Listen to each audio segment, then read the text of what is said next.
ಪ್ರಬಂಧ ರಚನೆ ರಾಷ್ಟ್ರಕವಿ ಕುವೆಂಪು ಅವರ ಜೀವನ ಚರಿತ್ರೆಯನ್ನು ಕುರಿತಾದಂತಹ ಪ್ರಬಂಧ ರಚನೆಯನ್ನು ಈ ವಿಡಿಯೋ ಮುಖಾಂತರ ಶೇರ್ ಮಾಡುತ್ತಿದ್ದೇನೆ. ಕುವೆಂಪು ಅವರು ಕುಪ್ಪಳ್ಳಿ ವೆಂಕಟಪ್ಪ ಪುಟ್ಟಪ್ಪ ಎನ್ನುವಂತಹ ಪೂರ್ತಿ ಹೆಸರಿನಿಂದ ಕನ್ನಡದ ಅಗ್ರಮಾನ್ಯ ಕವಿ ಎನಿಸಿಕೊಂಡಿದ್ದಾರೆ. ಕಾದಂಬರಿಕಾರ, ನಾಟಕಕಾರ, ವಿಮರ್ಶಕ ಮತ್ತು ಚಿಂತಕರು ಕೂಡ ಕುವೆಂಪು ಅವರು ಆಗಿದ್ದಾರೆ. 20ನೇ ಶತಮಾನ ಕಂಡ ದೈತ್ಯ ಪ್ರತಿಭೆ ಕುವೆಂಪು ಅವರು. ವರಕವಿ ಬೇಂದ್ರೆಯವರಿಂದ ಯುಗದ ಕವಿ, ಜಗದ ಕವಿ ಎನಿಸಿಕೊಂಡವರು. ವಿಶ್ವ ಮಾನವ ಸಂದೇಶ ನೀಡಿದವರು. ಕನ್ನಡದ 2ನೆಯ ರಾಷ್ಟ್ರಕವಿ. ಜ್ಞಾನಪೀಠ ಪ್ರಶಸ್ತಿಯನ್ನು, ಕೇಂದ್ರ ಸಾಹಿತ್ಯ ಅಕಾಡೆಮಿ ಪ್ರಶಸ್ತಿಯನ್ನು ಮೊದಲ ಬಾರಿಗೆ ಕನ್ನಡಕ್ಕೆ ತಂದುಕೊಟ್ಟವರು ಕುವೆಂಪು ಅವರು. ವಿಶ್ವಮಾನವ ಸಂದೇಶ ನೀಡಿದವರು ಕುವೆಂಪು ಅವರು. ಕನ್ನಡದ 2ನೆಯ ರಾಷ್ಟ್ರಕವಿ. 1ನೆಯ ರಾಷ್ಟ್ರಕವಿ ಗೋವಿಂದ ಪೈ ಅವರು. ಕರ್ನಾಟಕ ಸರ್ಕಾರ ಕೊಡುವಂತಹ ಕರ್ನಾಟಕ ರತ್ನ ಪ್ರಶಸ್ತಿ ಹಾಗೂ ಪಂಪ ಪ್ರಶಸ್ತಿಗಳನ್ನು ಮೊದಲ ಬಾರಿಗೆ ಪಡೆದವರು ಕುವೆಂಪು ಅವರು. ಕುವೆಂಪು ಅವರು ತಮ್ಮ ತಾಯಿಯ ತವರಾದ ಚಿಕ್ಕಮಗಳೂರು ಜಿಲ್ಲೆಯ ಕೊಪ್ಪ ತಾಲೂಕಿನ ಹಿರೇಕೊಡಿಗೆ ಎಂಬಲ್ಲಿ ಡಿಸೆಂಬರ್ 29, 1904ರಲ್ಲಿ ಜನಿಸಿದರು. ತಂದೆ ವೆಂಕಟಪ್ಪ, ತಾಯಿ ಸೀತಮ್ಮ. ಇದು ಇವರ ಜನನಕ್ಕೆ ಸಂಬಂಧಿಸಿದಂತೆ ಮಾಹಿತಿ. ಕುವೆಂಪು ಅವರು ಮೈಸೂರಿನ ಮಹಾರಾಜ ಕಾಲೇಜಿನ ಪ್ರಾಂಶುಪಾಲರು ಆಗಿದ್ದರು. ನಂತರ ಉಪಕುಲಪತಿಗಳು ಕೂಡ ಆದರು. ತಮ್ಮ ಕಲ್ಪನೆಯ ಕೂಸಾದ ಮಾನಸ ಗಂಗೋತ್ರಿಯನ್ನು ಕಟ್ಟಿ ಬೆಳೆಸಿದರು ಕುವೆಂಪು ಅವರು. ಕನ್ನಡಕ್ಕೆ ಮೊಟ್ಟ ಮೊದಲ ಜ್ಞಾನಪೀಠ ಪ್ರಶಸ್ತಿಯನ್ನು ತಂದುಕೊಟ್ಟಂತಹ ಕವಿ. ಕನ್ನಡದ 2ನೆಯ ರಾಷ್ಟ್ರಕವಿ. ಕುವೆಂಪು ಅವರು ಹೇಮಾವತಿ ಎಂಬವರನ್ನು ವಿವಾಹವಾದರು. ಇವರಿಗೆ ಪೂರ್ಣಚಂದ್ರ ತೇಜಸ್ವಿ, ಕೋಕಿಲೋದಯ ಚೈತ್ರ, ಇಂದುಕಲಾ ಹಾಗೂ ತಾರಿಣಿ ಎನ್ನುವಂತಹ ಮಕ್ಕಳು. ಪೂರ್ಣಚಂದ್ರ ತೇಜಸ್ವಿ ಅವರು ಕನ್ನಡದ ಅಗ್ರಮಾನ್ಯ ಸಾಹಿತಿಗಳಲ್ಲಿ ಒಬ್ಬರಾಗಿದ್ದಾರೆ. ಪ್ರಸಿದ್ಧ ಹಿಂದೂ ಮಹಾಕಾವ್ಯ ರಾಮಾಯಣವನ್ನು ಆಧರಿಸಿದ ಮಹಾಕಾವ್ಯ ಶ್ರೀರಾಮಾಯಣ ದರ್ಶನಂ ಮತ್ತು ಕಾನೂರು ಹೆಗ್ಗಡತಿ ಅಂದರೆ ಕಾನೂರಿನ ಮಾಲಿಕೆ ಅಂತಹ ಕಾದಂಬರಿಗಳು ಅವರ ಅತ್ಯುತ್ತಮ ಕೃತಿಗಳಲ್ಲಿ ಸೇರಿವೆ. ಕುವೆಂಪು ಅವರು ರಚನೆ ಮಾಡಿರುವಂತಹ ಅತ್ಯುತ್ತಮ ಕೃತಿಗಳು ಇವಾಗಿವೆ. ಸಾಹಿತ್ಯ ಕ್ಷೇತ್ರಕ್ಕೆ ಕುವೆಂಪು ಅವರ ಕೊಡುಗೆ ಅಮೋಘ. ಅಂತಹ ಕವಿಯ ಬಗ್ಗೆ ಪ್ರಬಂಧ ರಚನೆ ಮಾಡುವುದು ಹೇಗೆ ಎಂಬುದಾಗಿ ನೋಡುತ್ತಿದ್ದೇವೆ. ಕುವೆಂಪು ಅವರು ಕರ್ನಾಟಕ ರಾಜ್ಯ ಗೀತೆಯಾದಂತಹ ಜಯ ಭಾರತ ಜನನಿಯ ತನುಜಾತೆ ಬರೆದ ಕೀರ್ತಿಗೆ ಭಾಜನರಾಗಿದ್ದಾರೆ. ಅವರ ಜೀವನದುದ್ದಕ್ಕೂ ಅವರು ಸಾಹಿತ್ಯ ಅಕಾಡೆಮಿ ಪ್ರಶಸ್ತಿ ಮತ್ತು ಪದ್ಮಭೂಷಣ ಮತ್ತು ಪದ್ಮವಿಭೂಷಣ ಸೇರಿದಂತೆ ಹಲವಾರು ಗೌರವಗಳನ್ನು ಪಡೆದರು. ಜೀವನದುದ್ದಕ್ಕೂ ಅವರು ಸಾಹಿತ್ಯ ಕೃಷಿಯನ್ನು ಮಾಡಿದ್ದಾರೆ. ಇವರು ಸುಮಾರು 25 ಕವನ ಸಂಕಲನಗಳು, 2 ಕಾದಂಬರಿಗಳು, ಜೊತೆಗೆ ಜೀವನ ಚರಿತ್ರೆ ಮತ್ತು ಸಾಹಿತ್ಯ ವಿಮರ್ಶೆಗಳನ್ನು ಕೂಡ ಬರೆದು ಪ್ರಕಟಣೆಯನ್ನು ಕೂಡ ಮಾಡಿದ್ದಾರೆ ಕುವೆಂಪು ಅವರು.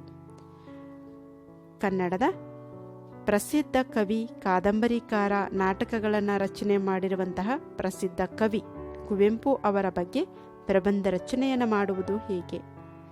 ಹಾಗೆಯೇ ಕುವೆಂಪು ಅವರ ಜೀವನಕ್ಕೆ ಸಂಬಂಧಪಟ್ಟಂತೆ ವಿಶೇಷ ಮಾಹಿತಿಯನ್ನು ನಾನು ಈ ವಿಡಿಯೋ ಮುಖಾಂತರ ಶೇರ್ ಮಾಡುತ್ತಿದ್ದೇನೆ. ಸುಮಾರು 25 ಕವನ ಸಂಕಲನಗಳನ್ನು ಇವರು ರಚನೆ ಮಾಡಿದ್ದಾರೆ. ಅಷ್ಟೇ ಅಲ್ಲ, ಹಲವಾರು ಕಥೆಗಳು, ಪ್ರಬಂಧಗಳು ಮತ್ತು ಕೆಲವು ನಾಟಕಗಳ ಸಂಗ್ರಹಗಳನ್ನು ಕೂಡ ರಚನೆ ಮಾಡಿದ್ದಾರೆ. ಅವರ ಪ್ರಮುಖ ಕೃತಿಗಳು ಶ್ರೀರಾಮಾಯಣ ದರ್ಶನ, ಪ್ರಸಿದ್ಧ ಹಿಂದೂ ಮಹಾಕಾವ್ಯ, ರಾಮಾಯಣ ಆಧಾರಿತ ಮಹಾಕಾವ್ಯ ಇದಾಗಿದೆ. ಕುವೆಂಪು ಅವರಿಗೆ ಜ್ಞಾನಪೀಠ ಪ್ರಶಸ್ತಿಯನ್ನು ತಂದುಕೊಟ್ಟಂತಹ ಕೃತಿ ಕೂಡ ಇದೇನೆ. ಶ್ರೀರಾಮಾಯಣ ದರ್ಶನಂ ಕೃತಿಯು ಮಹಾ ಛಂದಸ್ಸಿನಲ್ಲಿ ಕುವೆಂಪು ಅವರು ರಚನೆ ಮಾಡಿದ್ದಾರೆ. ಇದು ರಾಮಾಯಣವನ್ನು ಆಧರಿಸಿ ರಚನೆ ಮಾಡಿರುವಂತಹ ಪ್ರಸಿದ್ಧ ಕೃತಿ, ಕುವೆಂಪು ಅವರ ಪ್ರಸಿದ್ಧ ಕೃತಿ. ಈ ಕೃತಿ ಅವರಿಗೆ ಸಾಹಿತ್ಯ ಅಕಾಡೆಮಿ ಪ್ರಶಸ್ತಿಯ ಜೊತೆಗೆ ಜ್ಞಾನಪೀಠ ಪ್ರಶಸ್ತಿಯನ್ನು ಕೂಡ ತಂದುಕೊಟ್ಟಿತು. ಇವರು ಕಾನೂರು ಹೆಗ್ಗಡತಿ ಎಂಬ 2 ಕಾದಂಬರಿಗಳನ್ನು ಕೂಡ ಬರೆದಿದ್ದಾರೆ. ಇದನ್ನು ಕಾನೂರಿನ ಮಾಲಿಕೆ ಮತ್ತು ಮಲೆಗಳಲ್ಲಿ ಮದುಮಗಳು ಎಂದು ಅನುವಾದಿಸಲಾಗಿದೆ.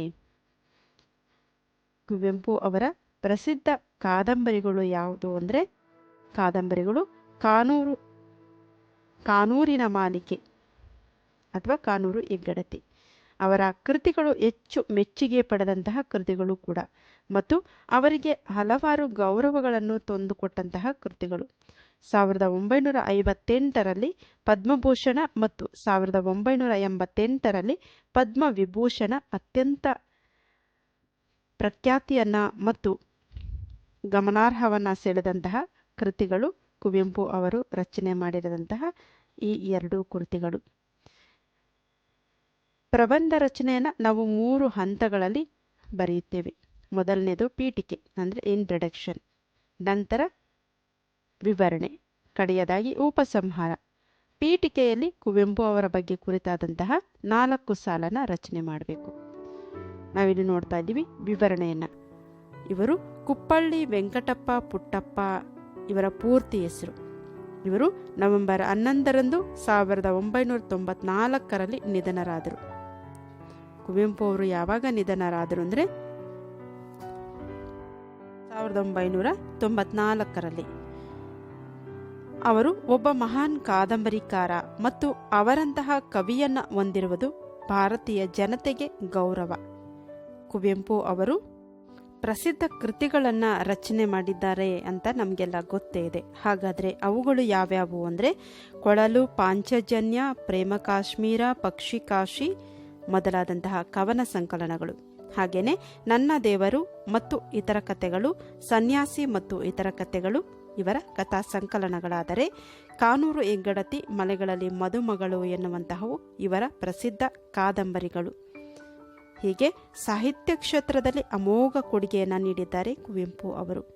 ಇನ್ನು ರಸೋ ವೈಶ್ಯ, ತಪೋನಂದನ, ವಿಮರ್ಶಾ ಸಂಕಲನಗಳು, ಅಮಲನ ಕಥೆ, ಮೋಡಣನ ತಮ್ಮ, ಬೊಮ್ಮನಹಳ್ಳಿಯ ಕಿಂದರ ಜೋಗಿ, ಮಕ್ಕಳ ಪುಸ್ತಕಗಳು, ಜಲಗಾರ, ಯಮನ ಸೋಲು, ಬೆರಳ್ಗೆ ಕೊರಳ್, ಜಲಗಾರ, ಬೆರಳ್ಗೆ ಕೊರಳ್ ಹೀಗೆ ನಾಟಕಗಳನ್ನು ಕೂಡ ರಚನೆ ಮಾಡಿದ್ದಾರೆ. ನೆನಪಿನ ದೋಣಿಯಲ್ಲಿ ಇವರ ಆತ್ಮಕಥನ. ಇವಲ್ಲದೆ ಸುಮಾರು 20 ಕೃತಿಗಳನ್ನು ಇವರು ರಚನೆ ಮಾಡಿದ್ದಾರೆ ಕುವೆಂಪು ಅವರು.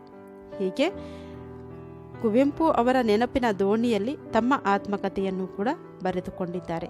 ಕರ್ನಾಟಕ ಸರ್ಕಾರವು 2015ರ ಡಿಸೆಂಬರ್ನಲ್ಲಿ ಕುವೆಂಪು ಜನ್ಮದಿನವಾದಂತಹ ಡಿಸೆಂಬರ್ 29 ವಿಶ್ವ ಮಾನವ ದಿನವನ್ನಾಗಿ ಆಚರಿಸುವುದಾಗಿ ಆದೇಶ ಹೊರಡಿಸಿತು. ಈ ಮೂಲಕ ವಿಶ್ವ ಮಾನವ ಸಂದೇಶ ಸಾರಿದ ಕವಿಗೆ ಮತ್ತೊಂದು ಗೌರವ ಸಂದಂತಾಯಿತು. ಇದಾಗಿದೆ ಪ್ರಬಂಧ ರಚನೆ ರಾಷ್ಟ್ರಕವಿ ಕುವೆಂಪು ಅವರ ಬಗ್ಗೆ ಕುರಿತಂತೆ. ವಿಡಿಯೋ ಇಷ್ಟವಾದರೆ ತಪ್ಪದೇ ಲೈಕ್ ಮಾಡಿ. ಮತ್ತೆ ಭೇಟಿಯಾಗೋಣ ಮುಂದಿನ ವಿಡಿಯೋದಲ್ಲಿ. ಧನ್ಯವಾದಗಳು.